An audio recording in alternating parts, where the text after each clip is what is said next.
Welcome to the Salmon Runs YouTube. Enjoy the video. You're starting immediately. Check your phone has an OLED or AMOLED panel because pixels turn off for black. That saves power. Once confirmed, open Settings, navigate to Display and enable Always on Display. Make sure you grant lock screen access, notification visibility, and add the feature to battery-exempt apps so it won't be killed by power management.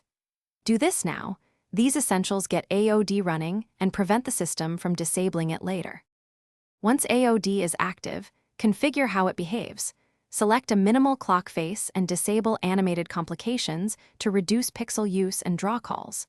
Then prune notifications to only the apps you need visible so the screen doesn't wake unnecessarily. Make sure to lower AOD brightness and cap refresh rate if your phone allows it. Schedule active hours so AOD runs when useful. These steps balance visibility and battery. They are the core of practical AOD optimization. Finish by testing. Lock and unlock, trigger a notification, and toggle Do Not Disturb to confirm AOD behaves as expected. Install any pending system or display driver updates and reboot so changes take effect. If AOD won't stay on, inspect Battery Optimizer. Disable optimization for the AOD process. Revoke and re-grant lock screen and notification permissions. Then restart. That single troubleshooting step.